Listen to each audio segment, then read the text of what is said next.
નિર્માણ પર્સ કાર્યક્રમમાં સ્વાગત છે આપનું અને હું છું મિત્તલ પટેલ. નિર્માણ પર્સ કાર્યક્રમ આજે આવી પહોંચ્યો છે આર્ટ ગેલેરીની સફર પર અને આર્ટ ગેલેરીની અંદર અહીંયા જે આર્ટિસ્ટ છે તેમનો આ સોલો શો છે અને અમિતા ફુમરાએ તેના શોમાં ખૂબ સુંદર મજાના 75 પેઇન્ટિંગને ડિસ્પ્લે કર્યા છે. તો ચાલો મારી સાથે આજે કરીશું આર્ટની સફર. क्या नाम है आपका? शिवानी. और शिवानी आप क्या करते हो? I'm a housewife and but also I'm doing the paintings also as a professional. और शिवानी आप विज़िट करने के लिए आए हैं अपनी फ्रेंड के जो एग्जीबिशन है उनमें, तो यहाँ पे आपको क्या अच्छा लगा? उन्होंने जो मीडियम में वर्क किया है, नेचर उनको बहुत अच्छी से यहाँ पे नेचर को डिस्प्ले किया है. तो Amita Fumra, she is a really very fantastic artist, I must say. Her theme is echoes of the earth, and she shows every moment and every actions and every feelings of her also, of the earth also. So I must say in very of the paintings she shows how the earth shows your different shades of the life and how the nature reflects your life also. As time going on, the dryness, the echoes of the life ki nature is saying something to you, to the human beings ki don't be so angry, don't be so loud, be a calm. So she has shown all the feelings, all the nature things in the paintings. I must say तो she is really a very fantastic artist for me. अरे वाह, बहुत अच्छी बात है. कितने साल से जानते हो अमिता को? She's a very good friend of mine and I know a lot, but from the paintings I know more than this. I just came to know how she feels actually, the emotions of her life and how it grows day by day and how it shows in the paintings. क्या नाम है आपका? मेरा नाम अनीता मेहता है. Of course आज मैं आई हूँ तो मुझे यहाँ की क्रिएटिविटी अमिता जी की देख के मैं बहुत खुश और बहुत इंस्पायर्ड भी हुई हूँ कि इतने ब्यूटीफुल कलर्स, जैसे हम लोग टेक्सटाइल में भी मतलब हम लोगों का कलर से ही खेलना होता है, समर में विंटर में किस तरह से, पर उन्होंने जो कलर्स हैं और हर एक कलर्स के पीछे एक मूड छुपा हुआ है इनका. जैसे नहीं कुछ कलर्स मिलके कहानी बन गए हैं, वैसे ही इनकी पेंटिंग में एक कहानी और एक मूड, मतलब हर एक पेंटिंग की अपनी एक कहानी है और उसके पीछे कोई ना कोई राज छुपा हुआ है, बस एक समझने वाला चाहिए. बाकी पेंटिंग बहुत गहराई से देखो तो बहुत कुछ कह रही है इनकी पेंटिंग्स. उन्होंने नेचर को बहुत ही ब्यूटीफुली डिस्प्ले किया है. तो आपको कितना पसंद है नेचर? बहुत पसंद है. और इन्होंने नेचर का हर एक, जैसे सुबह की जो पहली किरण से लेके शाम को जब सूर्यास्त होता है, हर एक रूप को उन्होंने अपनी पेंटिंग में ढाला है कलर से और बहुत ब्यूटीफुली उन्होंने कैनवास पे ये सब उतारा है, मूड को, एनवायरनमेंट को. और जैसे हिल है, मतलब हिल, पहाड़, झरने, नदी, सूरज, चांद, सितारे, मतलब हर एक चीज़ की अपने एक उन्होंने डाल दिया है कलर्स के थ्रू इन कैनवास पे, इन पेंटिंग्स में. तो बहुत अच्छी पेंटिंग्स है और यदि कोई भी यहाँ विज़िट करने आता है तो ज़रूर से वो कोई ना कोई यहाँ से सीख के भी जाएगा और हर एक पेंटिंग के पीछे की कहानी उसको मालूम पड़ेगी. શું નામ છે આપનું? વિનય પંડ્યા. વિનયભાઈ, આજના જો એક્ઝિબિશન છે તેની અંદર પ્રકૃતિને દર્શાવવાનો ખૂબ સુંદર કલરો સાથે પ્રયાસ કર્યો છે. તો તમે એક આર્ટિસ્ટ છો અને તમને પણ ખૂબ પ્રકૃતિ ગમે છે, તો શું કહેવા માગશો? પ્રકૃતિની તો વાત એવી છે કે કુદરતની બહુ મોટી દેન છે, આશીર્વાદ છે અને એ પણ કલાકારો માટે તો એટલા બધા આશીર્વાદ છે કે કોઈ પણ રંગની કલ્પના કરો તો એ રંગ તમને પ્રકૃતિમાંથી મળે. તમને સ્કાયમાંથી કોઈ પણ કલર માગો તો એ મળે, પક્ષીઓમાં, ફૂલોમાં, પત્તાઓમાં, દરેક જગ્યાએ કોઈ પણ રંગ એવો નથી કે જે ના વપરાયો હોય. એટલે પ્રકૃતિએ કલાકારોને ખૂબ આપ્યું છે અને કલાકાર પ્રકૃતિ પ્રેમી હોય એ સહજ ભાવ છે. એટલે જ્યારે પ્રકૃતિ સાથે માણસ જોડાય છે ત્યારે એની રિયલ કલાની જર્ની શરૂ થાય છે.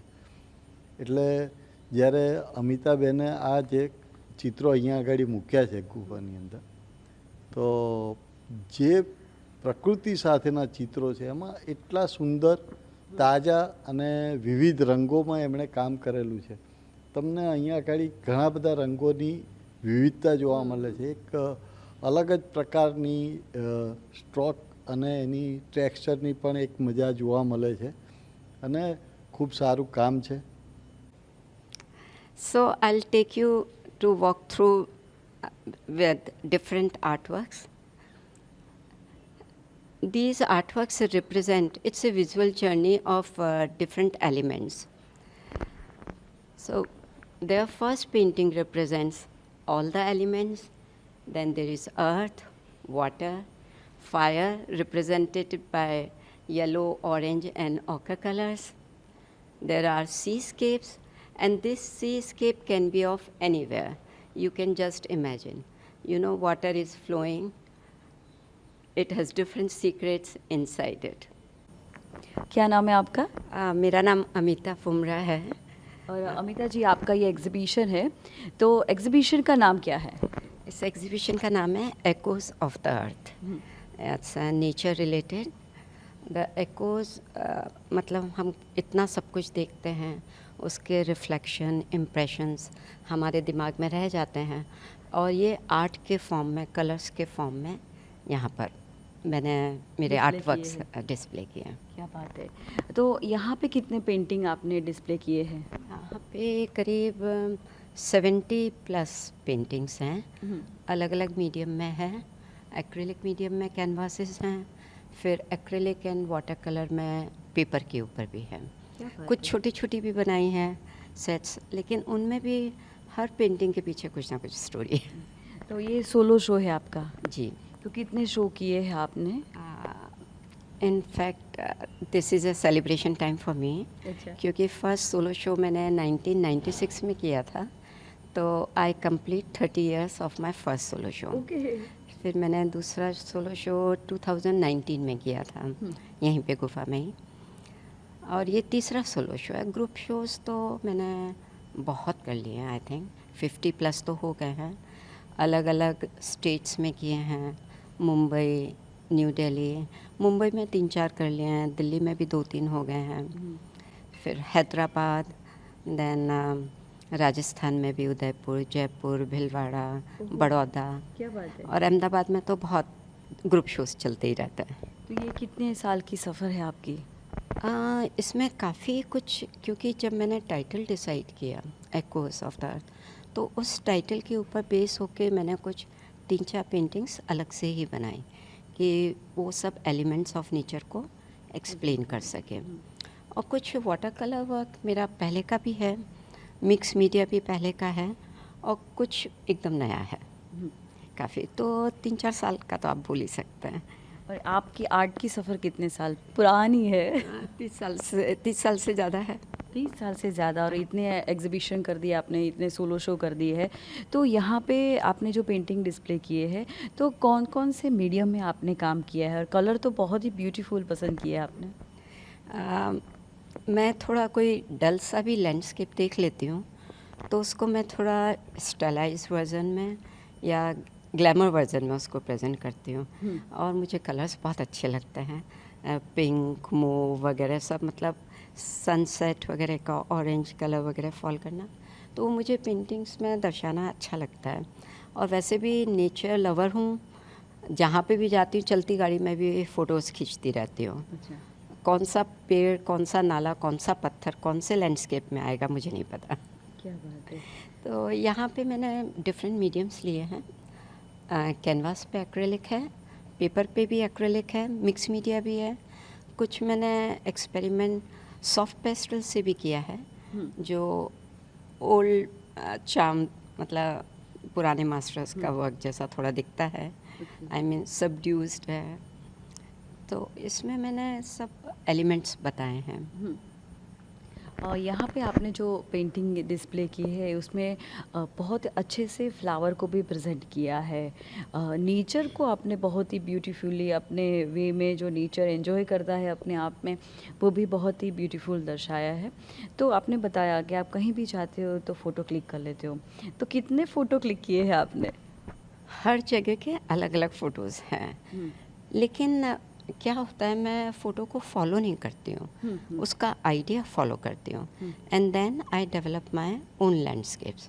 और वो ज़्यादातर यूनिवर्सल होते हैं. I mean even you can see, कोई जैसे सीस्केप्स हैं, तो even you can feel that okay I am sitting there.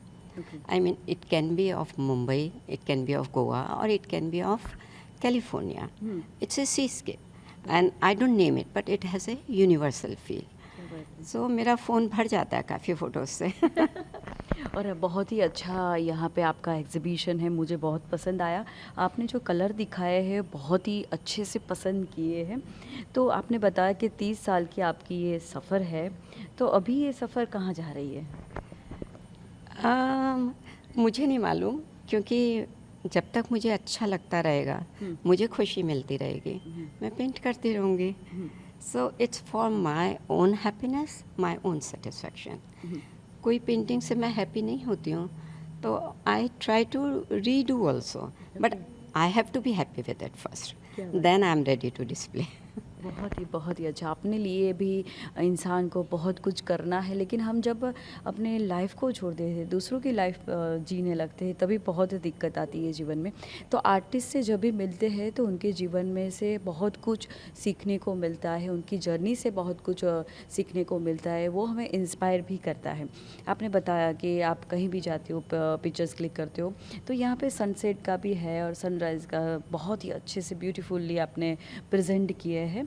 तो वो कहाँ का पिक्चर है? क्योंकि देखकर ही ऐसा लगता है कि कोई ऐसी सुंदर जगह है।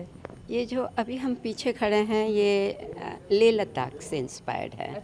ये पूरी रेंज लेह लद्दाख से इंस्पायर्ड है. कुछ अरावली रेंज के भी हैं, क्योंकि लेह लद्दाख में हमको पेड़ तो मिलते नहीं हैं, लेकिन उसका जो रॉकी टेक्सचर है माउंटेन्स का, वो मुझे बहुत फैसिनेटिंग लगा. रॉकी भी है, सैंडी भी है और बाउंडलेस है.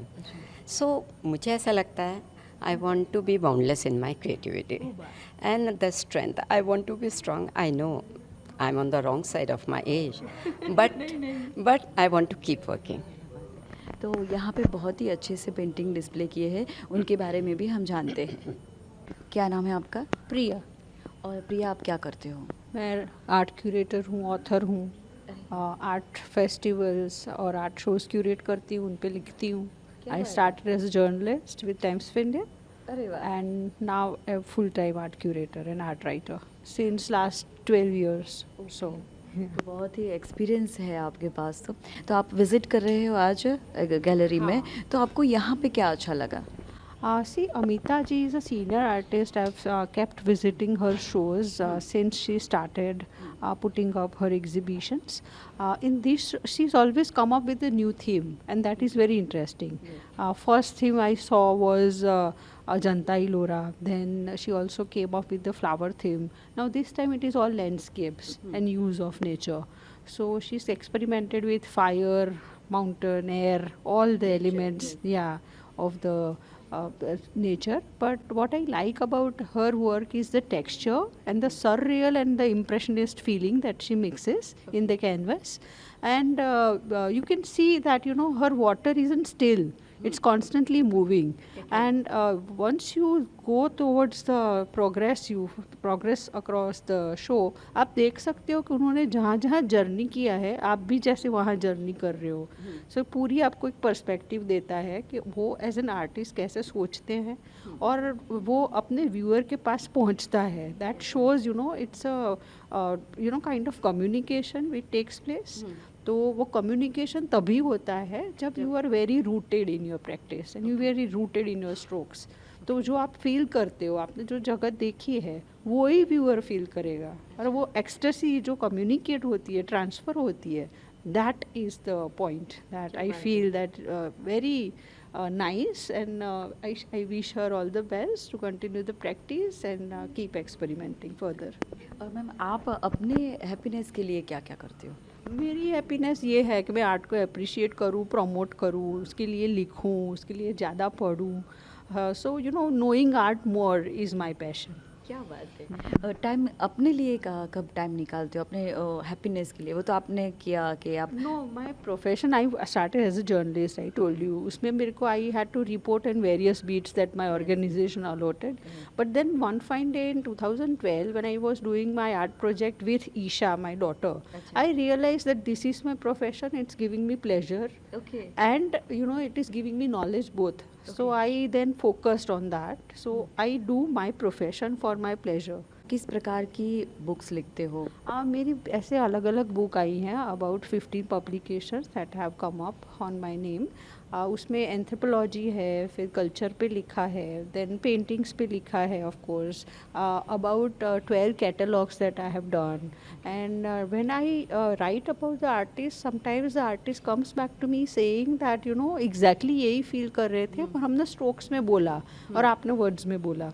तो वर्ड्स होते हैं तो ज़्यादा जल्दी पहुंच जाते हैं व्यूअर और रीडर के पास, और स्ट्रोक्स यू नो लाइक वो सबके साथ बात नहीं कर सकते paintings. So probably I am a via media between an artist and a viewer. So I stand next to the canvas and try and feel the energy ki what the artist was going through, and I try to put it into words to you know make it understandable for the viewer. Young generation आजकल जो वे में चल रही है, तो उनको क्या आप मैसेज देना चाहोगे? यंग जनरेशन में मैं देखती हूँ कि बहुत एडिक्शन, डिप्रेशन ये सब बहुत होता है, पर at the same time positive thing is they are very focused also. So I feel that art is going to be replaced as a religion for the young generation, because you know art can make them more sensitive, art can make them more responsible for their own self. They can experiment, so it gives them freedom. तो art को वो rooted ज़्यादा जितना होंगे younger generation in the practice, I think they wouldn't become fastest. A religion you know can be extremism, वो सब आता है उसमें, पर जब आर्ट रिलीजन बन जाता है तब आपकी सेंसिटिविटी, रिस्पॉन्सिबिलिटी, सारी चीज़ें बदल जाती है. रिस्पॉन्सिबल, अच्छा mature human being, which is you know empathy is the main thing, कि आप उसको भी समझो, अलग बंदे को भी समझो और अलग रिलीजन को भी समझो. ये जो एम्पैथी है वो आपको आर्ट ही दे सकती है. तो बहुत अच्छी बात बताई आपने कि जो एम्पैथी होती है तो वो आर्ट ही दे सकती है. क्योंकि आप कैनवास देखते हो, आप उसमें घुस जाते हो, आप उसको सोचते हो कि एक आर्टिस्ट ने क्या फीलिंग से बनाया है. So you try and place yourself into the artist shoe and try and understand the situation, their life, their contacts, and then it reaches to you. तो जैसे यंगर जनरेशन जितनी art में rooted होगी, इतनी अपनी country के लिए ज़्यादा प्रोडक्टिव और रिस्पॉन्सिबल और मैच्योर जनरेशन बाहर आएगी. और महिलाओं की बात करते हैं, 30 अप 40 अप की जो जर्नी होती है ना, तो डिफ़िकल्ट होती है. तो आप महिलाओं के लिए भी लिखते हैं, और आपने बहुत ही रूटेड बात My बताई. first show was Shades of Women, and where all the artists, they had, it was women artists, and they had coordinated with blind children, and you know how they see their what is their concept of women, what is their concept of strength, what is their concept of mother. So वो फिर हमने international women's day पे launch किया था. This was 2013 and I did it for one of the publications here in Ahmedabad. So that was the first show that I planned. So of course I write for women, and I feel कि women का तो ये बहुत ही नज़दीकी connection है art के साथ. और as a mother also curator होते हो आप, तो भी आपका बहुत नज़दीकी से, because you curate your child's life. So curation comes natural. You know try and feel what your child feels, so art comes natural. So women का तो आर्ट के साथ बहुत ही नज़दीकी का संबंध है और रहना ही चाहिए, क्योंकि जितनी वो आर्ट प्रैक्टिस करेगी इतनी वो अपने आप हाँ स्ट्रेंथ आएगी, सेल्फ एम्पावरमेंट फील करेगी, क्योंकि अपने आप टाइम देगी खुद को. તો મિત્રો, મેમની સાથે આપણે મળ્યા અને ઘણું બધું આપણને જાણવા મળ્યું, અને ઘણા વર્ષોથી તેઓ આ ફિલ્ડની અંદર છે અને આપણને એક મેસેજ પણ તેમને આપ્યો છે. આવી જ રીતે બીજા બધા વિઝિટર પણ આવ્યા છે, તેમની સાથે પણ મુલાકાત કરીએ. Thank you so much. Thank you ma'am. Thank you. So इस आर्ट वर्क में हम बहुत खेत खलियान देखते हैं, उसमें थोड़ा थोड़ा लाइट फॉल हो रही होती है, फ्लावर्स खिले होते हैं. यहाँ पे आप ऑरेंज येलो से समर वाइब्स एनर्जी फील कर सकते हैं, और वही एनर्जी मैं मेरे डिफरेंट आर्ट वर्क्स में लाना चाहती हूँ.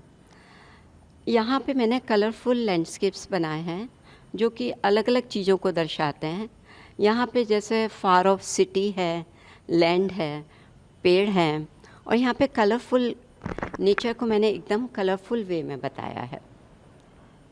यहाँ पे जैसे जब सनसेट होता है, मैंने कई बार देखा है pink orange colours and light के ऊपर फॉल करता है कलर, वह सब बताया है. अब मैं आपको माउंटेन्स के थ्रू वॉक करवाऊँगी. ये सब जैसे लेह लद्दाख से इंस्पायर्ड हुई सीरीज़ हैं. Mountains are boundless and say though they inspire me to be boundless in my creativity. And some are inspired by Aravali range also. You can see the purple sky and purple mountains, the far off icy mountains. And this is just a seascape which was in fact inspired by Mumbai skyline and the far off bridge, rocks of the beach. And it's romantic colors. You can sit on the beach for hours. So mountains के बाद मैं आपको छोटे छोटे landscapes बता रही हूँ जिसमें कि सारे एलिमेंट्स आ गए हैं. यहाँ पे जैसे सनसेट, एयर, वाटर, यहाँ पे ग्रीन है, ग्रीनरी है inspired by our green mother earth. यहाँ पे भी सब पानी, माउंटेन्स वगैरह से इंस्पायर होके बनाया हुआ है. और ये छोटे छोटे काम में भी टेक्सचर बहुत मायने रखता है. इनको देख के आपको ऐसा लगता है कि बहुत स्टोरीज जैसे ये बोल रहा है. ग्राउंड में इतने सारे कलर्स हैं और फार ऑफ ट्रीज़, आपको ऐसा लगता है कि बस उनको देखते रहें. तो ये सब लैंडस्केप्स में मैं थोड़ा कलरफुल बनाना चाहती थी. इनमें मैंने बहुत एक्सपेरिमेंट किया है. वाटर कलर्स, इंक और कुछ पेस्टल्स का भी मैंने उपयोग किया है. तो यहाँ पे कलर्स के थ्रू एकदम इफ़ेक्ट दिया है. The sunset light falling and pinkish tone है. ये भी लैंडस्केप में मैंने काफ़ी एक्सपेरिमेंट किया है टेक्सचर के साथ.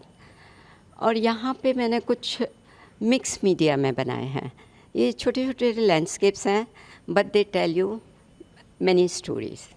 यहाँ की सीरीज़ मेरी पेपर पे बनाई हुई है. कुछ एक्रिलिक है, कुछ वाटर कलर है और कुछ मिक्स मीडिया है. कई बार मुझे सॉफ्टनेस ऑफ वाटर कलर बहुत अच्छी लगती है और फिर कई बार मैं उनको एक्रिलिक से भी एनहांस कर देती हूँ. ये वाला जैसे है, ये वाटर कलर में है. ये भी वाटर कलर इंक है और ये कुछ हिली रीजन से इंस्पायर होकर बनाया. तो इन सब में मैंने लाइट के साथ, मीडियम्स के साथ और टेक्सचर के साथ काफ़ी एक्सपेरिमेंट किया है.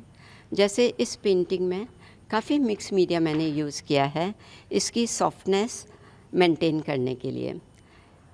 ये मेरा वाटर कलर में है और इसमें मैंने एक्रिलिक भी यूज़ किया है और થોડા વોટર કલર બી યુઝ કિયા है. સીસ્કેપ है. શું નામ છે આપનું? મારું નામ અર્પિતા છત્રપતિ છે. અને અર્પિતા, તમે પણ આર્ટિસ્ટ છો, ઘણા વર્ષોથી આર્ટ સાથે જોડાયેલા છો. આજે વિઝિટ કરવા માટે આવ્યો છો ગેલેરીમાં અને અહીંયા અમિતાનું એક સરસ મજાનું એક્ઝિબિશન છે અને તેમણે નેચરને ખૂબ બ્યુટિફુલી પ્રેઝન્ટ કર્યું છે. તો તમને પણ નેચર ગમે જ છે. મને ઘણા બધા આર્ટિસ્ટોની જ્યારે મુલાકાત કરું ત્યારે ખબર હોય છે કે તેમને કયા પ્રકારના એલિમેન્ટ્સ વધારે પસંદ હોય છે. તો અહીંયા વિઝિટ કરી તમે તો શું ગમ્યું? હું પણ એક આર્ટિસ્ટ તરીકે વોટર કલર અને એક્રિલિક્સમાં કામ કરું છું. એટલે જે અમિતાએ જે ટેક્સચર્સ મૂક્યા છે, જે શેડિંગ કર્યું છે, એક્રેલિક, વોટર કલર, પછી મિક્સ મીડિયા, એ બધું જે કર્યું છે બધી વસ્તુ મને બહુ જ સરસ લાગી. આખું જે ગેલેરી છે ને એકદમ કલરફુલ લાગે છે. આખા આપણા જે પ્રકૃતિ કે નેચરના જે અલગ અલગ રૂપો તમને અહીંયા દેખાય છે. એટલે એ જે અમિતાએ જોયું અને એમાં પછી પોતાનું ઇમેજિનેશન નાખીને જે એણે કર્યું છે એ બહુ જ સરસ કામ કર્યું છે. તમે કહ્યું કે તમે રંગો સાથે ખૂબ મજા આવે છે અને તમે વોટર કલરમાં કામ કરો છો. તો વોટર કલરમાં કયા પ્રકારનું કામ કરો છો તમે? વોટર કલરમાં હું અલગ અલગ પ્રકારનું કામ કરું છું. એટલે સિટીસ્કેપ બી કરું છું, લેન્ડસ્કેપ બી કરું છું. અને એટલે દરેક વસ્તુને અલગ અલગ રીતે કરવી પણ ગમે છે અને હું ઘણું બધું મને શીખવાડવું પણ બહુ જ ગમે છે. એટલે હું જે એનજીઓના ગરીબ બાળકો, પોલીસ સ્ટાફના બાળકો, તો આખા સમર કેમ્પ દરમિયાન રાઉન્ડ ધ યર હું બધા જ બાળકોને ઘણું બધું શીખવાડું છું, એને વર્કશોપ્સ મેનેજ કરું છું. એટલે મને કોઈ પણ આર્ટિસ્ટને આર્ટ રિલેટેડ કામ કરવું પણ ગમે છે અને મારી પાસે જે છે એ બીજાને આપવું પણ ગમે છે. ખૂબ સરસ કે મારી પાસે જે છે એ બીજાને આપવું ગમે છે. આ એક સારી વાત કહેવાય તમારા લાઈફની અંદર. તમે કહ્યું કે તમને એનજીઓ સાથે તમે જોડાઈને કામ કરો છો. તો કેટલા વર્ષોથી આ સફર સ્ટાર્ટ કરી છે અને જ્યારે જોડાઓ છો તો કેટલો આનંદ આવે છે? એકચ્યુઅલી એમ કહું ને તો હું જે ભણી લઈને પછીની મારી જે આખી જર્ની છે ને એ મારી એનજીઓ સાથેની છે. એટલે મારો આખો સોશિયલ સેક્ટરનો 20 વર્ષથી તો વધારેનો આખો અનુભવ અને પછી એ જ અનુભવ અને આર્ટવાળી વસ્તુ એવી હતી ને કે જે બીજી બધી જવાબદારીઓ અને જોબ ને બધાની સાથે એ વસ્તુ નહોતી થતી. તો એકવારની આખી જોબવાળી વસ્તુ ગઈ પછી એમાંથી એકચ્યુઅલી આર્ટ આવીને આર્ટે જ જે વસ્તુ મારાથી જે બહુ નજીક હતી ને કમ્યુનિટી એને ફરીથી મારી પાસે લાવી. અને એટલે આર્ટ અને મારી પાસે કોઈક ને કંઈક આપવું છે અને એમાંથી હું આ પ્રવૃત્તિઓમાં જોડાતી અને વધુ ને વધુ એમાં ઊંડી ઉતરતી જઉં છું. ખૂબ સરસ. તો મિત્રો જીવનનું પણ એક મજા છે કે જ્યારે તમે કોઈને કંઈ આપો છો તો એની પાસેથી પણ ઘણું બધું તમને મળતું હોય છે, કેવી ઉર્જાઓ મળતી હોય છે કે જે આપણા જીવનને વેગ આપે છે. મિત્રો, જ્યારે તમે પ્રકૃતિ પ્રેમી હોવ છો અને પ્રકૃતિના નજીક તમે જાઓ છો તો એક સુંદર મજાની ઇમેજ તમારા દિમાગમાં ક્લિક થતી હોય છે અને આર્ટિસ્ટે આવી જ સુંદર મજાની ઇમેજને પોતાના દિમાગમાં ક્લિક કરી અને ત્યારબાદ આવી જ રીતે કંડારી. આવી જ રીતે નિર્માણ પર્સ કાર્યક્રમ તમને આર્ટની સફર પર લઈ જશે. હવે તમારી દોસ્ત મિત્રને રજા આપો. ફરી મળીશું એક નવા આર્ટની સફર સાથે. આવજો અને વૃક્ષો વાવજો.